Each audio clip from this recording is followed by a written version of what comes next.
This video also addresses the coolant loss issues with this vehicle. Morning, this video's on a Vauxhall Mokka 67 plate.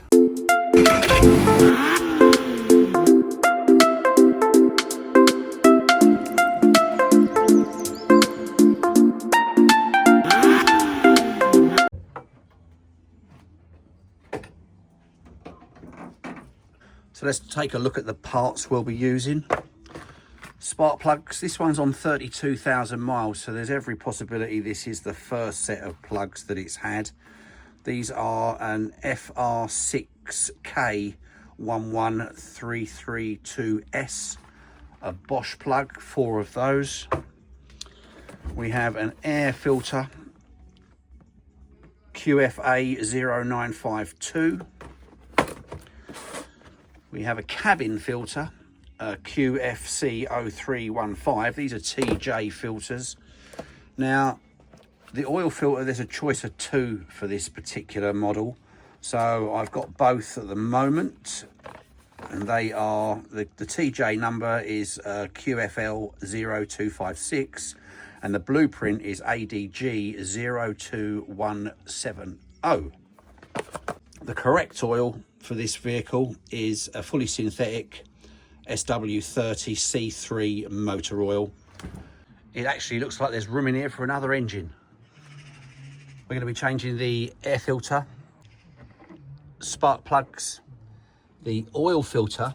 These can be in 2 locations on here, and I've spotted this one already. It's just down there. Sometimes they're underneath.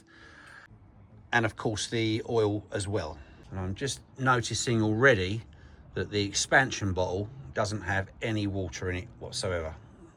A common fault with these Mokkas was indeed the bottle cap.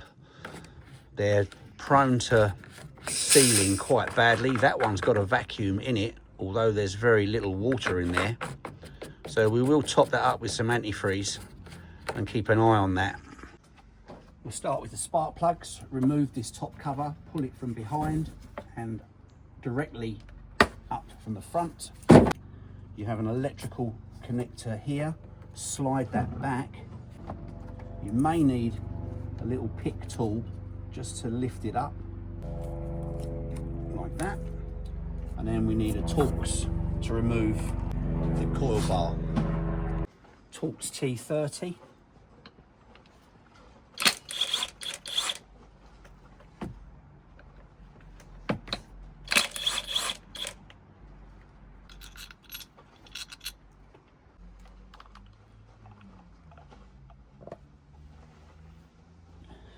And that's your coil pack. Just looking down the ports, we can see there's some discoloration on number 2. Might be a loose plug. We'll check that out as we remove them. 16mm spark plug socket.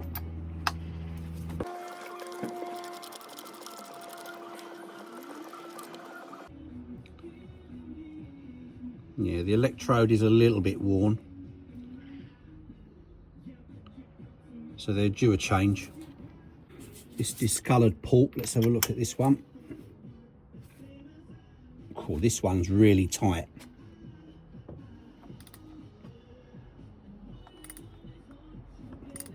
Very tight. This is an aluminium head, so it's so important that you don't strip the thread. I'm going to suggest that this one hasn't seated properly. There might have been a little leak there. The thread is extremely dry.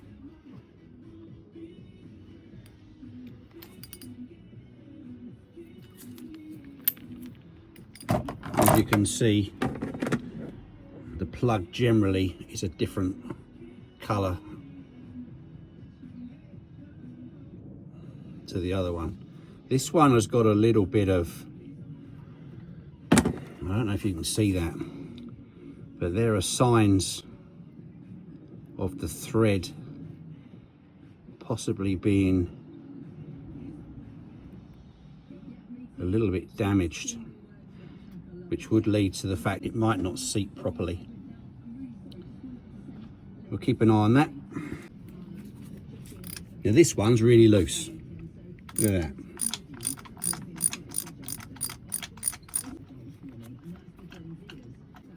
Sometimes you can get water ingress through the tops of these, but this has a cover on it. This one's quite loose as well. So number 1 was tight, number 2 was really tight, number 3 and number 4 a little over hand tight. And bearing in mind that you have a crush washer, they've not, I don't think they've been put back in. They might have been taken out in the past to be checked, and they've not been put back very well. Bit sooty, but going to change them anyway, so that's fine. I'm going to say that these plugs are genuine plugs, as in original, because they're actually an opal plug which is used from factory, so they are due a change. It's 32,000. They're looking a little bit tired. The new ones we're fitting are a Bosch. The correct gap spacing is 0.7 to 0.9 depending on your variant. Just checking the spark plug gap.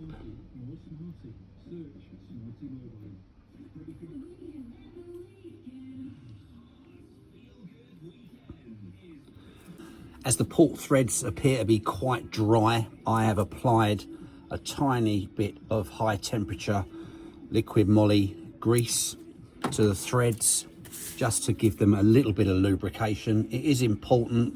It's aluminium. It won't take much to damage those threads, and it's the last thing that you want to do. There's slightly more on this one because this thread was extremely tight. Certainly going in a little bit easier. Just want to see how it feels on the wrench. Oh yeah.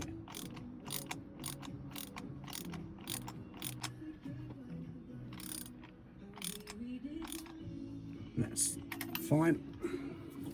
Just done them up hand tight at this stage. Pop the others in.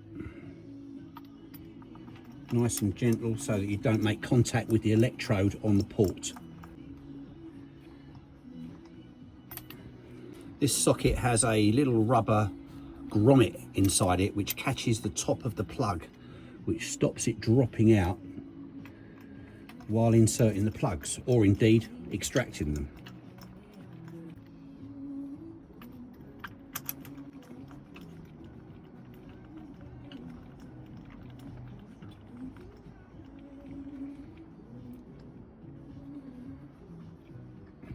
So all the plugs are down to where the crush washer, which is this here, is meeting the head.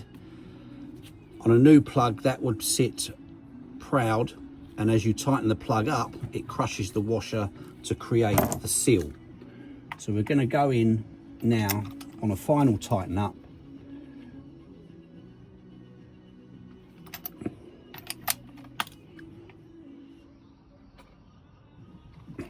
And it's amounting to not more than 1/4 of a turn.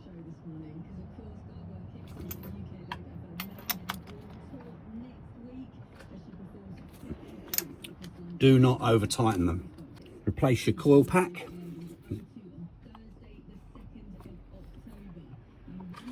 Pushing it down evenly.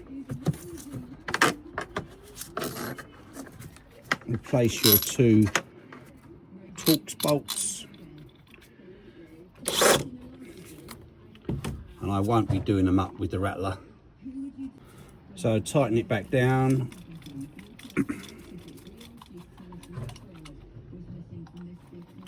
Finger tight to begin with, just so you know it's down evenly.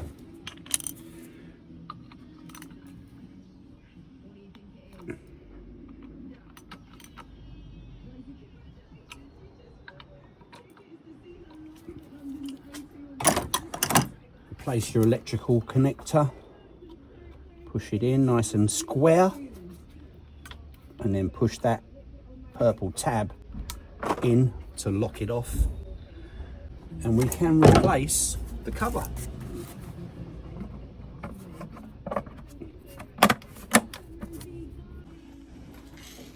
air filter removal,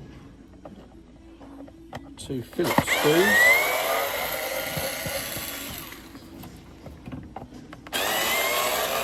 one at the front, one at the back, and we should be able to lift it up, slide it slightly to the left, and then lift. You can take the electrical connector out if you so wish, but it is not necessary. Remove the air filter. This one's a little bit grubby.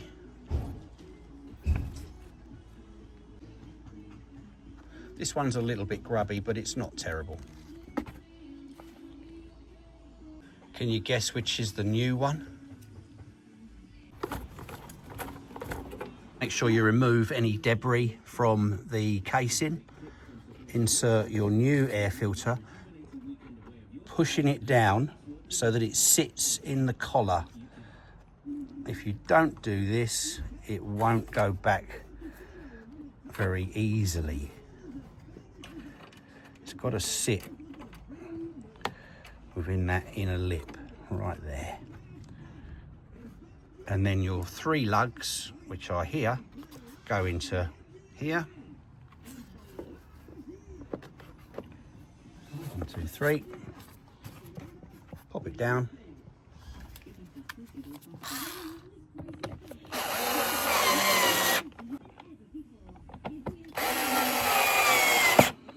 Air filter complete. MAF sensor on the air filter. You can unplug that if you want to, but I generally just use a bungee strap, hook it over the top just like that, just to keep it out of the way.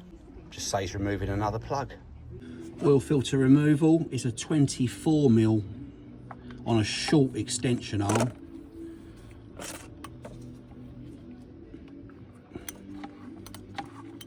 Wasn't overly tight, but they don't need to be.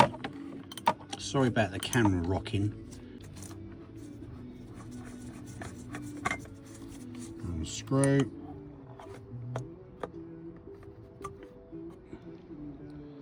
That's your cap.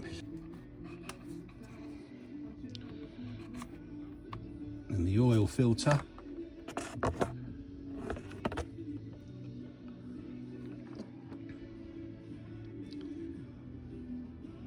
Now there's a possibility that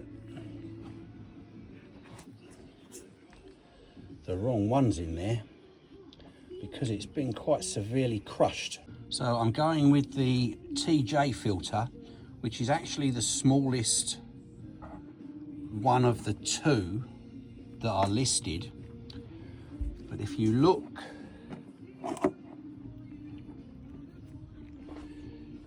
here and this one up against that, bearing in mind this one is crushed, it's very much the same size as the crushed one that I've removed. So I'm going to put this one in. I think they've probably, whoever's fitted it before has put the blueprint one in, which is slightly longer. Remove the old O-ring. Give it a wipe, and we're going to replace it with the new one. Interesting.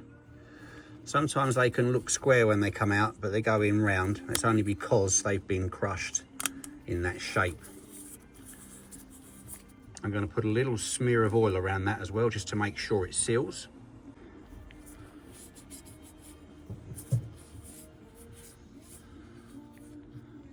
Now that oil filter slots into that hexagon section in there, so I know that it's seated. I'll replace it back in the housing.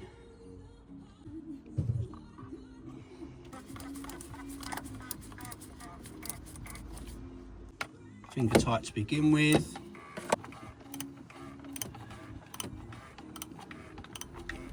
That's it, it's down, it's tight. A little turn on top of that, and that's your oil filter replaced.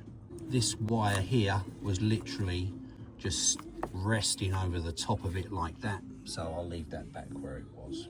I was just about to top up the bottle with some antifreeze, and looking inside you can see these fracture marks in the plastic.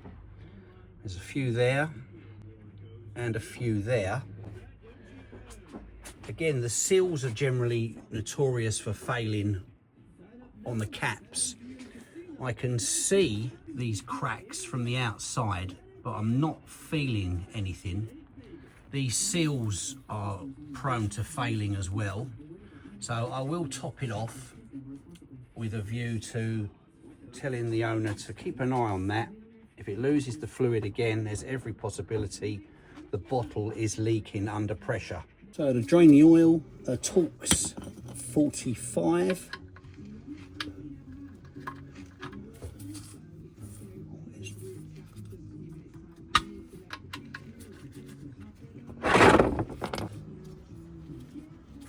There must be an O-ring in this one because there's no washer. And 1, 2, 3.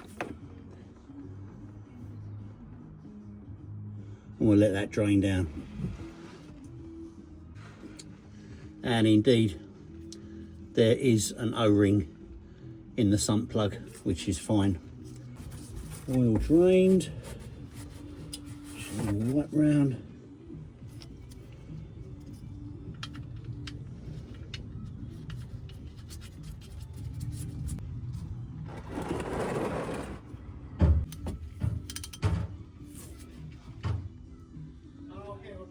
Just nip it up and wipe round, and I'll check that in a little while when it's been running, just to make sure there are no leaks. So the oil from the sump is nice and black. Sometimes they can be a bit browny. There is a hint of brown to it, but it's good. Certainly hasn't got any water in it, which is a relief in terms of that expansion bottle that was empty. Awkward things to fill up these, so I use a very small funnel. I'm going to put about 4.5 litres in, and then we'll run it up, let it circulate, let it settle, and then dip it. That's 4.5.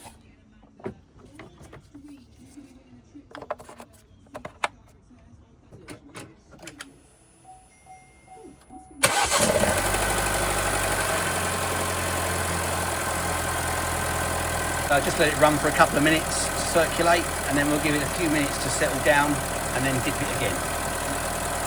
Just coming back to this potential expansion bottle issue, I noticed underneath that you can see residue from the bottle where it has indeed been leaking. Now, whether it's leaking from the faulty O-ring, possibly in the cap, because the drain off is here and runs down, would easily catch that pipe, or whether or not the bottle itself, in terms of these fractures, is leaking when it gets hot and it's expanding, causing the fluid to escape. So that's something that the owner's going to have to keep an eye on for the next few days, just to see exactly what is going on there. So the last job on the Mokka is the cabin filter, which is located behind the glove box on the passenger side. There's a little like servo thing here. If you push that in, that will free it, and then basically squeeze in here and here, and it should drop out. There you go. Exposing the cabin filter, which is located in here. There's a couple of tabs on the ends. Push them in, which should allow you to lift the lid. And again, this is an Opal cabin filter, so I'm going to say it's probably never been changed. And looking by the crap that's in it, that would kind of signify that. If you're looking in here, plenty of crap in there. So we'll just slide in a new one. It's worth noting the airflow. The arrows are pointing downwards. Let's get the new one. Okay, the new one. You can buy charcoal filters for these. This is just a bog standard one. Take it out of the bag or it will never get dirty. And then your airflow is pointing downwards, so we'll just slide that in there, pop it in, shut the door, make sure it clips in, and that is your air cabin filter replaced. So replacing the glove box, you've got this servo here, you can see, you pull it out, extend it as far as it will go, and it goes, there's two holes, there's one here and there's one there. It sits in the bottom hole, so what you do is you put it up, clip it in, and then just squeeze your box slightly, and it just gives that damper effect when the box opens. How sweet. Cabin filter done.